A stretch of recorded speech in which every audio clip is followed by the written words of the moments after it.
Hey, sorry about that. My camera shut off. But we were in the middle of talking about the Stokes et al. 2010 article using a behavioral intervention to teach high schoolers how to tackle appropriately. And we were kind of talking about some of the background of how it's pretty important to teach individuals how to tackle appropriately because individuals who played football for a long period of time have high levels of being admitted into the emergency room. In addition, they also have high probability of sustaining permanent damage or resulting in traumatic brain injury as a result. So the purpose of the study was to evaluate a multi-component behavioral intervention for teaching skills necessary to execute a proper tackle by two linebackers on a high school football team. The participants were two students in a suburban area, and they played football. They were linebackers in a high school varsity team, and they were identified by their coaches as they weren't the star players. They weren't, the first ones to be pulled off the bench to go out and play, and they demonstrated poor tackling skills. So what they did is the researchers conducted a 10-step task analysis that broke down the different skills necessary in order to have an effective tackling skills. And the way that they collected data on these 10 different steps is they used videos of practice drills, and they were able to score the data by watching the videos of the practice drills. So IOA was conducted for 20% of the sessions, and they demonstrated that they had 82% of agreement for the intervention evaluation and 100% of agreement for the game assessment. So basically they had them, there was the intervention evaluation where they taught them the skills, and they wanted to see how effective they were at increasing the number of steps completed on the task analysis during intervention. But then they also looked at how do they implement these skills during an actual game. So during baseline, they conducted 10 tackling drills that were very similar to practice. So the coach provided the same feedback. The drills were similar to what they were already receiving during practice while preparing for games. And then during intervention, the coach did withhold negative comments for poor tackling skills, and he provided positive reinforcement in the form of putting colorful stickers on their helmets each time that they demonstrated a higher number of steps completed of appropriate tackling skills. So basically they used a differential reinforcement procedure where they avoided negative comments and provided positive reinforcement. So let's go ahead and look at the results. So we can see here that on the so let me pull it up real quick. I'll give you a second to also pull up yours. We're going to look at the results.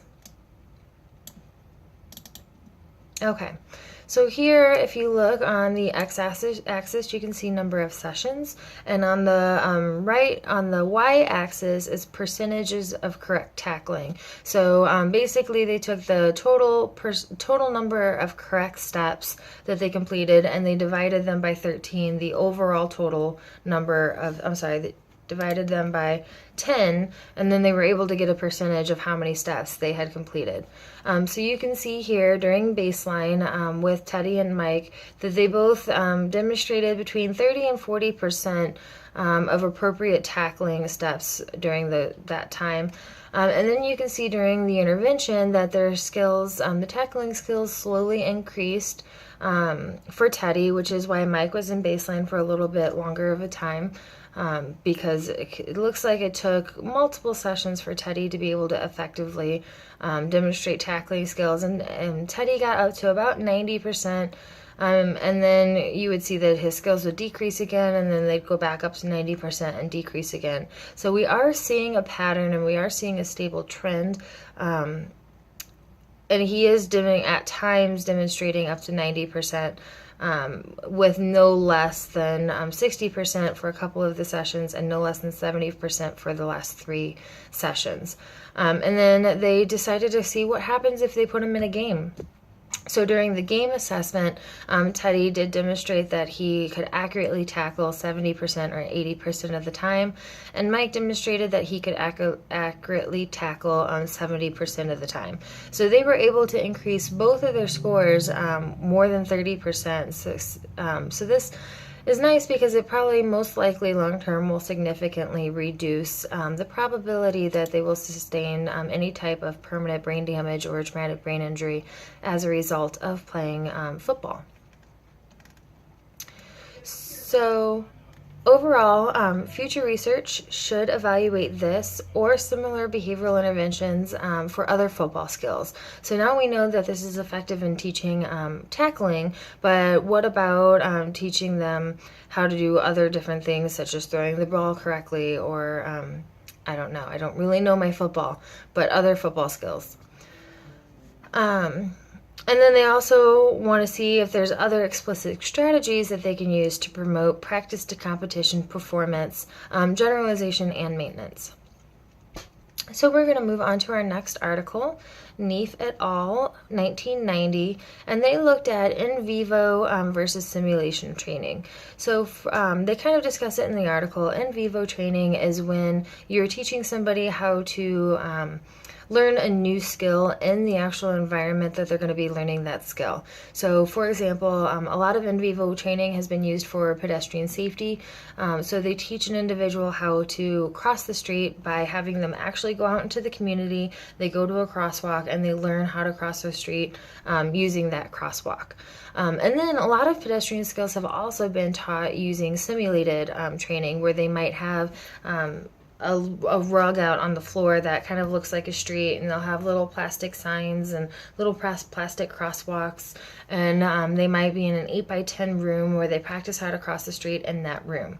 There are pros and cons to each type of instruction. With in vivo, one of the concerns you have to worry about is it safe? So you don't want somebody to actually contact the contingency of getting hit by a car. While it may be effective, it's not safe, it's not ethical. So depending on the individual you're working with and their awareness of the world around them, you may want to choose simulated training to teach something like crossing the street, and then test their skills to see if they generalize into the in vivo setting. So that's one example. And then another reason is that the cost of each one could be slightly different. And the authors had mentioned that in vivo is going to be more costly, but that kind of depends on what your intervention is. So let's say, once again, that you're teaching pedestrian skills. It's a lot cheaper to walk out of the house and stand in the street than it is to build up a simulated crosswalk in your basement, because you're going to have to purchase or create the materials to look like a fake road. You'll have to create the signs or purchase the signs. And even with creating them, you will have to purchase the cardboard or purchase the paper and the plastic to make those stands. So I actually think it can go both ways, depending on the skill that you're teaching. So they said it can be expensive. They had also mentioned that in vivo training can be inconvenient. Once again, I think this is a little subjective as to the skill that you're training. It may be inconvenient if you're trying to teach somebody in a rural environment how to go grocery shopping, and the closest grocery store is 45 minutes away. But let's say that this individual lives in an urban environment, and for example, my house, the grocery store is 20 feet from my house in St. Louis. So I'm able to go to that house in less than 5 seconds. So it's not inconvenient in that specific manner. I'm sorry, not go to that house, go to that store. So once again, it depends on where you live as to whether or not it'll be more inconvenient to do in vivo or more inconvenient to do simulated training. And they had mentioned that in vivo training is time consuming. Once again, my opinion, I think that's a little subjective, because if you're already, if all you have to do is walk outside to get to a street, to get to a crosswalk, it takes just as much time to teach in vivo as it does in a simulated setting. So those are kind of the a little more broad of an idea and output on in vivo versus simulated training, and those are all different kinds of variables and characteristics to consider or take into consideration when choosing what type of training that you'd like to use with the individuals that you're going to be working with when you're a behavior analyst. So what they did is they conducted a within subjects analysis of the interaction between the range of stimulus variation in training exemplars and type of instructional materials. So what does this mean in English? Basically, they used different types of washing machines, they used different types of dryers, and they looked at them compared to what happens if we have a simulated dryer, so, one that's made out of cardboard and has little knobs on it that are made out of plastic that look like a dryer, compared to a dryer that's an actual real dryer. And then, as we all know, there are multiple different types of dryers, there's multiple different types of washing machines. So they wanted to look at all of that compared to each other to see which would be more effective. So is it more effective using a real machine in vivo in a real environment? Is it more, or is it just as effective to use the simulated type of training with a simulated type of machine? And then out of those machines, with the simulated machine, was there a white cardboard machine? Was there a black cardboard machine? Was there a cardboard machine that had the knobs and located in a different area? And then the same way with the in vivo machines. Did they have different knobs? Were they different colors, maybe different sizes, etc.? So you can see how there are multiple comparisons, not just looking at in vivo and simulated setting, but also looking at the different stimuli that are embedded within each washer or dryer. So they also conducted generalization probes to see if the skills generalized without being directly taught. And they did single case training versus general case training. So what happens if you only teach on one dryer? Or what happens if you teach them those skills on 5 or 6 different dryers? So the single case training was teaching them just using one washer and one dryer. And then they looked at general case training where they trained them multiple different dryers and multiple different washers. And when they did do the single case training first, and then when they did the general case training, they used the same machines that were in the single case training and just put them in the same group with the general case training. So they collected IOA for 19% of the sessions, and the agreement was 99%. So we're going to go ahead and look at the results. So let's start out looking at Table 1, and you can see at Table 1 they have the washing machines compared to the dryers on the top, and they have on the left you'll see clients 1 through 4. And then you'll see that they compared the single case training to the general case training for washing machines, and they compared single case training to general case training across dryers. And here are all of the results, and we'll just go over a couple of them. But for the first client, you can see during single case on the washing machine that he demonstrated 70% correct responding during the pre-test, pre-intervention, and then post-intervention he demonstrated 100%. So it was effective in increasing his skills with that particular machine. So let's go ahead and look down at Figure 1. And Figure 1 is the percentage of correct responses on untrained, actual, and simulated machines and dryers across the experimental conditions. So let's just look at the first one. On the top left, you have the washing machines, and they compared the actual washing machine to the simulated washing machine. And then if you look at dryers, they compared the actual dryer to the simulated dryer. And you can see that they have baseline, single case in vivo, general case in vivo. And then on the other side, they have baseline, single case simulation training and general case simulation training. And it looks as if across just doing the visual analysis, not looking into the actual results, it looks as if both types of training are effective in increasing the skills, and it doesn't necessarily matter that way, but it is important to possibly look at the general case training, and that may be an effective component in increasing generalization or promoting generalization. So these results suggest that generalization errors were affected by the range of training exemplars, meaning in English, you want to have more types of stimuli. You want to have multiple washers, multiple dryers to help promote generalization. And it wasn't by the use of simulated versus in vivo. So it doesn't necessarily matter if you're teaching them using a cardboard washing machine versus a real washing machine. What really matters is that you're looking at multiple different kinds of washing machines and training across those different kinds of washing machines.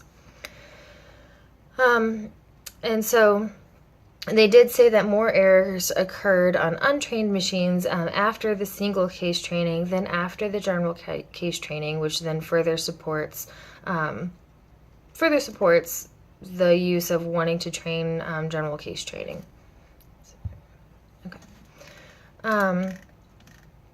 So we're going to move on to the last article for this week's lecture, and that is Wecker et al., 1985, and they looked at generalization and maintenance of complex skills by severely handicapped adolescents following picture prompt training.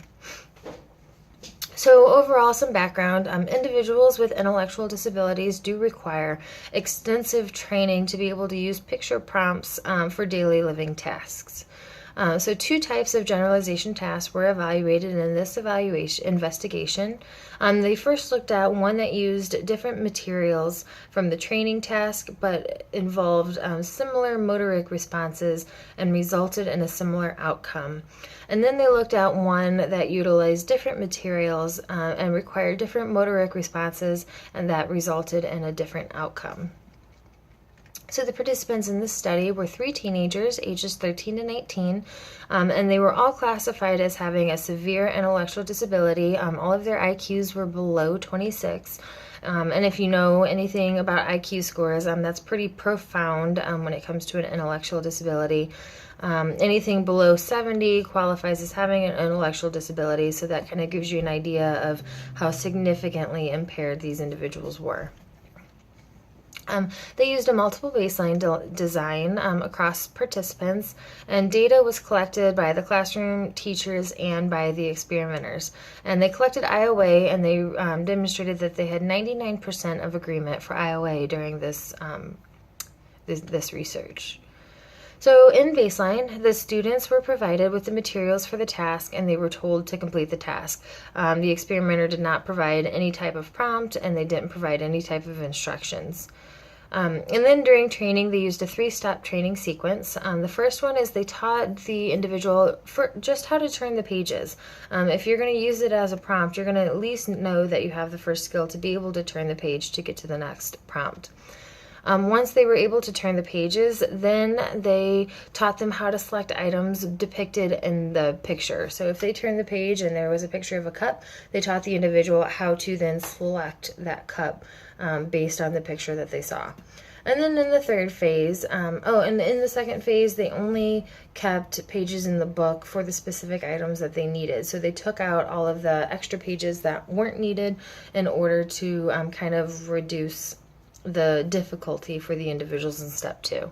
Then in step 3, they returned all of the pages into the book and did the same stuff that they did in step 2. So in step 3, all the pages were there. They were turning the pages, and then they were selecting the items that were depicted on the pages in the book. So let's go ahead and look at the results. Let's see what we're looking at.